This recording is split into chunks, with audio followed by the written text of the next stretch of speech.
Baik, perkenalkan saya atas nama Neril Akbar dari program Studi Ilmu Kelautan NIM STK 22002. Di sini saya akan membacakan materi dari kelompok 1 dengan materi yaitu elemen dan proses pengelolaan wilayah pesisir dan lautan secara terpadu atau PWPLT.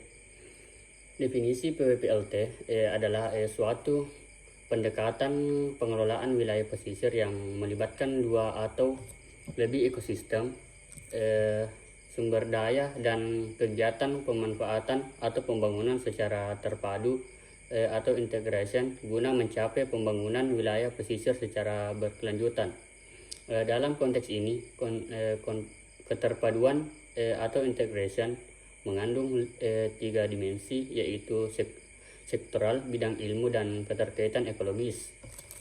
Secara pengelolaan wilayah pesisir dan lautan secara terpadu, pengelolaan wilayah pesisir dan lautan memerlukan informasi tentang potensi pembangunan yang dapat dikembangkan di suatu wilayah pesisir dan lautan beserta permasalahan yang ada baik aktual ataupun potensial.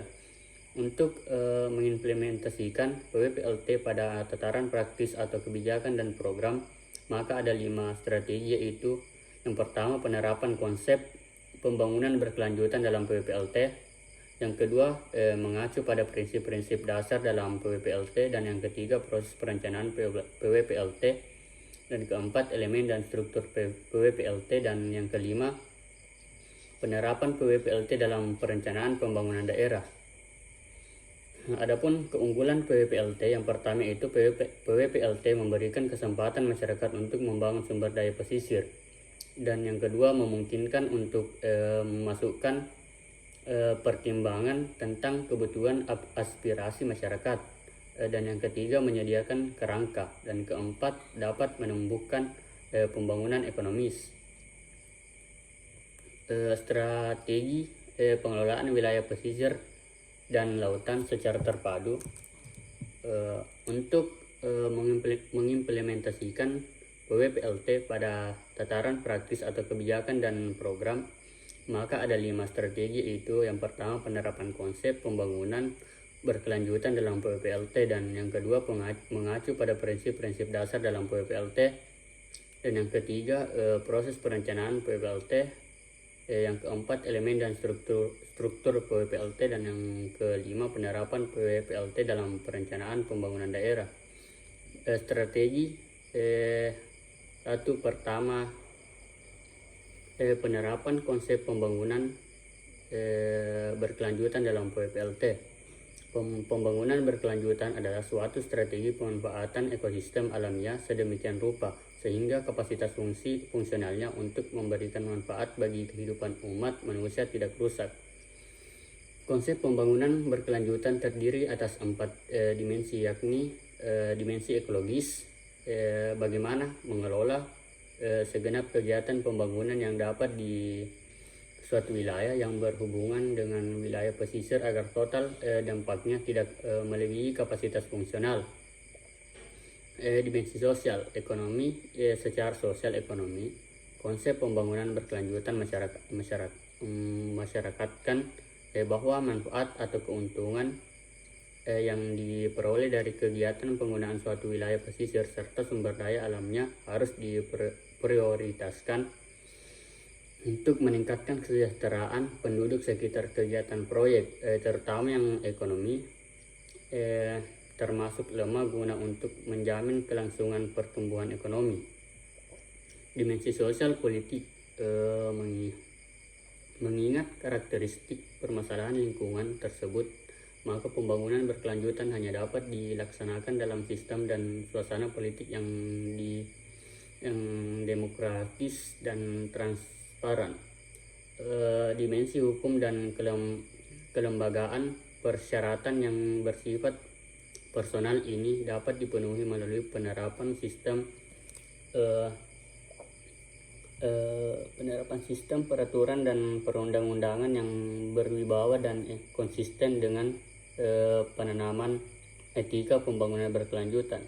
Strategi 2, pengelolaan dan pemanfaatan wilayah pesisir harus mengacu pada prinsip-prinsip dasar PWPLT. Yang pertama, wilayah pesisir adalah suatu sistem sumber daya atau sistem yang unik yang memerlukan pendekatan khusus dalam merencanakan dan mengelola pembangunan. Dan yang kedua, air merupakan faktor kekuatan pemersatu utama dalam ekosistem pesisir. Yang ketiga, tata ruang daratan dan lautan harus direncanakan dan dikelola secara terpadu. Yang keempat, fokus utama dari pengelolaan wilayah pesisir adalah untuk mengkonservasi sumber daya milik bersama. Yang kelima,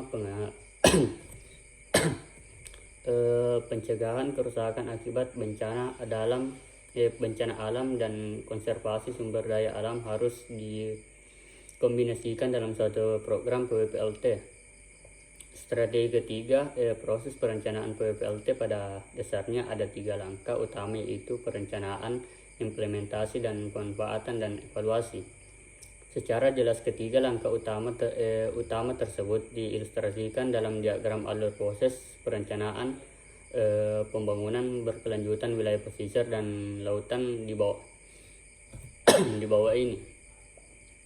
Strategi 4, agar mekanisme atau proses PWPLT dapat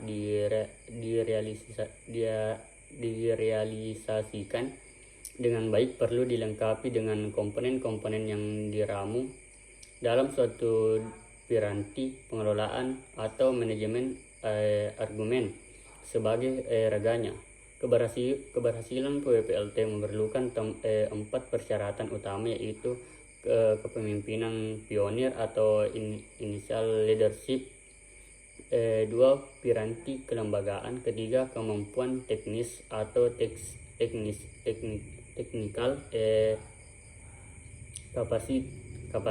capacity dan alat pengelolaan.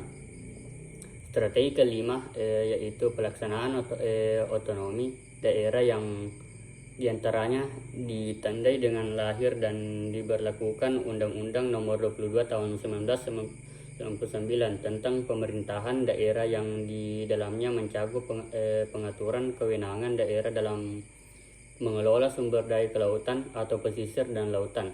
Diharapkan dapat membawa angin segar sekaligus menjadi momentum untuk melaksanakan pembangunan, pendayagunaan dan pengelolaan sumber daya kelautan dan perikanan secara yang lebih baik, optimal, terpadu, serta berkelanjutan. Adapun aspek-aspek yang dikelola dalam PWPLT, yang pertama itu seberapa luas daerah yang harus dicakup, yang kedua sumber daya alam dan jasa-jasa lingkungan apa saja yang harus dicakup, yang ketiga kegiatan pembangunan apa saja. Aspek-aspek yang dikelola PWPLT pada intinya berfokus pada pengelolaan kawasan dan pengelolaan interaksi antara berbagai ekosistem dan kegiatan pembangunan yang terdapat di suatu kawasan pesisir. Proses PWPLT tahap 1, identifikasi dan penilaian masalah. Pertama, kebutuhan akan tindakan manajemen diakui sebagai akibat dari faktor-faktor seperti krisis lingkungan, kondisi sumber daya yang memburuk, atau peluang ekonomi yang dirasakan di pantai atau di lautan. Yang kedua, pertemuan konsultatif dengan lembaga-lembaga utama dan pemangku kepentingan mengkonfirmasi adanya masalah dan atau peluang dan kebutuhan untuk bertindak. Sebuah makalah konsep yang menguraikan kebutuhan akan ICM dapat disiapkan. Yang keempat, sebuah tim dibuat untuk merumuskan rencana ICM. Tahap 2, persiapan dan perencanaan program. Yang pertama itu informasi dan daya yang diperlukan tentang karakteristik fisik, ekonomi, dan sosial zona pesisir, serta pada yurisdiksi politik yang ada dan pada masalah pemerintahan dikumpulkan. Yang kedua, sebuah rencana untuk partisipasi publik dalam proses ICM dikembangkan. Masalah manajemen atau penyebab, efek, solusi, dan peluang pengembangan dianalisis. Yang keempat, prioritas ditetapkan untuk mengatasi masalah dan peluang dengan mempertimbangkan kelayakan teknis dan keuangan dan ketersediaan personal. Dan terakhir, kelayakan peluang pembangunan ekonomi baru dinilai. Tahap 3 ada adopsi formal dan pendanaan. Yang pertama itu kebijakan, tujuan, langkah-langkah manajemen baru dan proyek awal diadopsi. Yang kedua, pengaturan tata kelola ditetapkan atau ditingkatkan, termasuk pembentukan atau penguatan mekanisme koordinasi antar sektoral dan antar pemerintah. Yang ketiga, kebijakan pengelolaan pesisir, prinsip batas skena zonasi dan sebagainya diadopsi, seringkali dengan tindakan legislatif. Yang keempat, kepegawaian dan perubahan organisasi yang diperlukan atau diberlakukan. Yang kelima, pengaturan pendanaan diberlakukan. Tahap 4 sampai 6, implementasi, operasi dan evaluasi. Yang pertama itu badan pemerintahan mulai mengawasi proses dan program ICM. Yang kedua, program peraturan baru atau yang direvisi mulai berlaku. Yang ketiga, masing-masing lembaga ini sektoral terus melakukan tanggung jawab peraturan dan manajemen mereka, tetapi sekarang sebagai bagian dari program ICM secara keseluruhan. Yang keempat, proyek-proyek khusus dirancang dan dilakukan sehubungan dengan peluang ekonomi baru di daerah pesisir. Dan terakhir, program pemantauan dan evaluasi kinerja dimulai.